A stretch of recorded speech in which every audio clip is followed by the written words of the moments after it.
പൊതുവെ നമ്മൾ നക്ഷത്രങ്ങൾ എന്ന് പറയുന്നത്, നക്ഷത്രങ്ങളൊക്കെ നമ്മൾ പ്രാധാന്യം കൊടുക്കേണ്ടത് ഓരോ ജാതകത്തിൻ്റെയും ലഗ്നത്തിനാണ്. ഇപ്പോൾ അശ്വതി നക്ഷത്രത്തിൽ ജനിച്ച എല്ലാവരുടെയും ഫലം ഒന്നായിരിക്കണം എന്നില്ല. നമുക്ക് മാറി മാറി വരാം. ലഗ്നം മാറുന്നതനുസരിച്ച് ജാതകത്തിലെ ഗ്രഹങ്ങൾ മാറുന്നതനുസരിച്ചും അവയുടെ ഫലങ്ങൾ വ്യത്യാസങ്ങളായിരിക്കും. ഇവിടെ ഇപ്പോൾ നമുക്ക് അശ്വതി നക്ഷത്രത്തിൻ്റെ പൊതുവായിട്ടുള്ള കുറച്ച് കാര്യങ്ങൾ നമുക്കിവിടെ സംസാരിക്കാം. പക്ഷേ ഇത് എല്ലാം ഒരുപോലെ വരണമെന്നില്ല. ചിലർക്ക് അത് അനുഭവത്തിൽ വരാം, ചിലപ്പോൾ അത് വരാതിരിക്കാം. ഇപ്പോൾ അശ്വതി നക്ഷത്രത്തിൽ ജനിച്ചവരാണെങ്കിൽ പൊതുവെ സൗന്ദര്യം, ആരോഗ്യം ഉള്ളവരാണ്. നമുക്ക് ബുദ്ധി സാമർഥ്യമുള്ള, കഴിവുള്ള, ഇവർക്ക് കൂടുതൽ ഓർമ്മശക്തി കൊണ്ട് ദൈവം അനുഗ്രഹിച്ചവരെന്നൊക്കെ നമ്മളിവരെ പറയാനുണ്ട്. ഇവരെപ്പോഴും പഠിക്കാനായാലും കാര്യങ്ങളായാലും എന്തൊരു കാര്യങ്ങൾ നമ്മൾ തീരുമാനം എടുക്കുമ്പോഴൊക്കെ നമ്മൾ ഒരുപാട് ആലോചിച്ച് ചെയ്യുന്ന ഒരു വ്യക്തികളായിരിക്കും.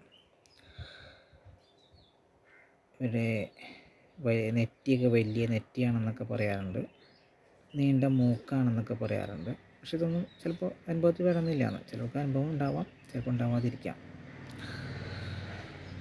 തീരുമാനങ്ങൾ എടുക്കാനായിട്ട് ഇവർക്ക് എപ്പോഴും ഒരു താമസം ഉണ്ടായിരിക്കും, ഒരു കാട് താമസം കാര്യങ്ങളൊക്കെ ഉണ്ടായിരിക്കും. എന്നാൽ അടുത്ത തീരുമാനങ്ങളിൽ ഇവർ ഉറച്ചു നിൽക്കുകയും ചെയ്യും. അതാണ് ഇവരൊരു സ്വഭാവമായിട്ട് പൊതുവെ നമ്മൾ അശ്വതി നക്ഷത്രക്കാരുടെ സ്വഭാവമായിട്ട് നമ്മൾ പറയാറുള്ളത്. ബുദ്ധിമുട്ടുകളും കഷ്ടങ്ങളും ഒക്കെ ഇവർക്ക് ഉണ്ടാവാം. എന്നാലും ഇവർ എടുത്ത തീരുമാനത്തിൽ നിന്ന് ഒരിക്കലും ഇവർ പിന്മാറാറില്ല. അതാണ് ഇവരെ ഏറ്റവും വലിയ പ്രത്യേകത. പിന്നെ നമ്മുടെ സുഹൃത്തുക്കൾക്കായാലും അല്ലെങ്കിൽ നമുക്ക് ഇവർക്ക് തോന്നണം, സ്നേഹാരോടെങ്കിലും തോന്നുകയാണെങ്കിൽ അവർക്ക് വേണ്ടി എന്ത് വിട്ടുവീഴ്ച വെച്ചാൽ എന്ത് ത്യാഗത്തോട് കൂടിയിട്ടും അവർക്ക് വേണ്ടി പ്രവർത്തിക്കാൻ തയ്യാറാവുന്നവരാണ് ഇവർ പൊതുവെ.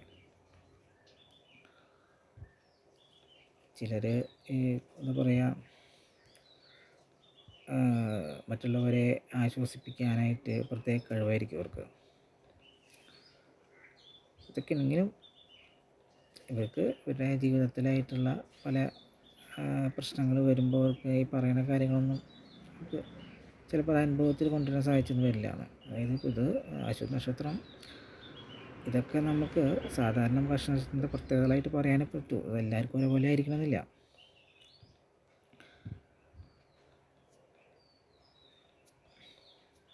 എന്തൊരു കാര്യം നമുക്ക് ഇവർക്ക് ഒരു കാര്യം പറയുകയാണെങ്കിൽ അത് എപ്പോഴും അതിനെ ഓപ്പോസിറ്റ് സൈഡിൽ, അതായത് നിരൂപണ ചിന്തയോട് കൂടിയിട്ടാണ് ഇവർ എന്തൊരു കാര്യം പ്രത്യേകമായിട്ട് ഇവർ കാണുള്ളൂ.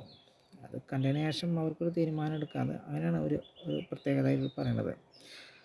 പിന്നെ ഇവർക്ക് ഇപ്പോൾ ചിത്രം വരയ്ക്കുക, വാദ്യ ഉപകരണങ്ങൾ ഉപയോഗിക്കുക, സംഗീതം, സാഹിത്യം, സാഹിത്യരചന, ഇതൊക്കെ നമ്മൾ പറയുമല്ലോ, ഇതൊക്കെയുള്ള കഴിവുകൾ ഇവർക്കുണ്ടായിരിക്കും. ഇവർക്ക് അതിലൊക്കെ നമുക്ക് കുറച്ചും കൂടി പ്രോത്സാഹനം കൊടുക്കുകയാണെങ്കിൽ കുറച്ചും കൂടി നല്ലതായിരിക്കും എന്നാണ് നമ്മൾ പൊതുവെ പറയാം. എന്നാൽ ഇവർക്ക് എപ്പോഴും കുടുംബത്തോട് കുറച്ച് ഐക്യക്കുറവ് ഇവർക്കുണ്ടായിരിക്കാം. അത് വളരെ ശ്രദ്ധിക്കേണ്ട ഒരു ഇതാണ്. നമ്മൾ കുടുംബത്തിൽ ഐക്യമില്ലെങ്കിൽ പിന്നെ അതിൻ്റേതായ ദോഷങ്ങൾ അറിയാമല്ലോ. അപ്പോൾ അത് വരാതെ നോക്കണം. ഇതിപ്പോൾ എല്ലാവർക്കും ഒരേപോലെ ആവണമെന്നില്ല, ഞാൻ പറഞ്ഞില്ലേ, എല്ലാവർക്കും ഒരേപോലെ ആവണമെന്നില്ല. ഇവർ പ്രശ്നം എന്താ വെച്ച് കഴിഞ്ഞാൽ എപ്പോഴും ഇവർ ആശങ്ക ഉള്ളവരായിരിക്കും. ഒരു കാര്യം ഇപ്പം അങ്ങനെ ചിന്തിച്ചുകൊണ്ടിരിക്കും. പിന്നെ സാമ്പത്തികമായിട്ട് ഇവർക്ക് ചിലവ് നിയന്ത്രിക്കാൻ ഇവർ ശ്രമിക്കുന്നവരായിരിക്കും. പക്ഷേ എന്നാലും ഇവർക്കൊന്നും സാധിച്ചെന്ന് വരില്ല. ഒരു സാധ്യത കുറവാണ്. ശ്രമിക്കാം എന്നൊക്കെ പറയും.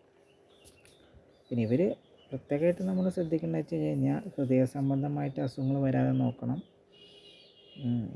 ഉദരപരമായിട്ടുള്ള അസുഖങ്ങൾ വരാതെ നോക്കണം, വാദസംബന്ധമായിട്ട് അസുഖങ്ങൾ വരാതെ ഒന്ന് നോക്കണം. എന്നൊക്കെ വളരെ നല്ലതായിരിക്കും.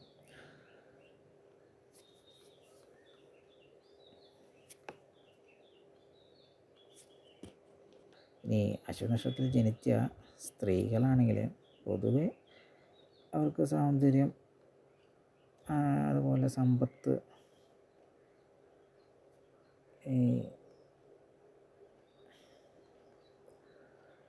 അതൊക്കെയുള്ള ഒരു സ്ത്രീകളായിരിക്കും. ഇവരെ കണ്ണുകൾക്ക് പ്രത്യേക ഒരു എടുത്തു പറയാവുന്ന ഒരു സൗന്ദര്യം ഉണ്ടെന്നാണ് പറയുക.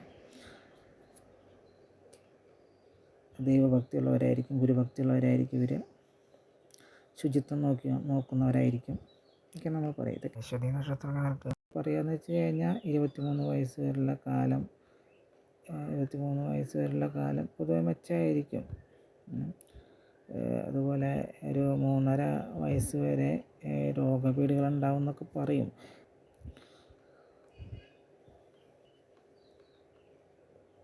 ഇവർക്ക് അതുപോലെ 21 വയസ്സ് മുതൽ 31 വയസ്സ് വരെയുള്ള കാലം അഭിവൃദ്ധി നൽകുന്ന ഒരു സമയമാണെന്നൊക്കെയാണ് പറയാം. 46.5 വയസ്സ് വരെയുള്ള കാലത്ത് നമുക്ക് ഇവർക്ക് സമ്പാദ്യം ഉണ്ടാകാനുള്ള കൂടുതൽ ഒരു സമയമാണ്. അവർക്ക് ആരോഗ്യപരമായ പല പ്രശ്നം ഉണ്ടായിരിക്കാം, എന്നാലും സമ്പാദ്യം വന്നെന്നാണ് പറയാം. 64.5 വയസ്സ് വരെ സാമ്പത്തികമായിട്ട് പല നേട്ടങ്ങൾ വന്നുകൊണ്ടേയിരിക്കും. 64.5 വയസ്സിന് ശേഷം ശാന്തമായിട്ടുള്ളൊരു ജീവിതം നയിക്കാനായിട്ട് ഇവർക്ക് ഒരു താല്പര്യം കൂടും. എൻ്റെ സാഹചര്യങ്ങളും വന്നു ചേരാം. നമ്മൾ അശ്വതി നക്ഷത്രത്തിൻ്റെ പ്രത്യേകതകൾ മാത്രമാണ് കേട്ടോ. ഒരിക്കലും ഇത് നിങ്ങളെല്ലാവർക്കും ഇത് അനുഭവത്തിൽ വരണം എന്നില്ല. കാരണം ഞാൻ പറഞ്ഞ പോലെ നിങ്ങളുടെ ജാതകത്തിൽ വരുന്ന മാറ്റങ്ങൾ പലരുടെയും വ്യത്യസ്തമായിരിക്കാം. അപ്പോൾ അതറിയണമെങ്കിൽ നിങ്ങളുടെ ജാതകം തന്നെ പരിശോധിക്കണം. ജാതകം പരിശോധിച്ചിട്ട് നിങ്ങൾ അശ്വതി നക്ഷത്രം ആയതുകൊണ്ട് മാത്രം കാര്യമില്ല, നിങ്ങൾ ജാതകത്തിൽ കൂടി പറയുന്ന കാര്യങ്ങൾ നമ്മൾ നോക്കിയിട്ട് വേണം നിങ്ങളുടെ ആ ഒരു അവസ്ഥ മനസ്സിലാക്കാനായിട്ട്. അപ്പോൾ എല്ലാവർക്കും നന്ദി, നമസ്കാരം. നമ്മൾ അടുത്തൊരു വീഡിയോയിൽ വീണ്ടും നമുക്ക് കാണാം.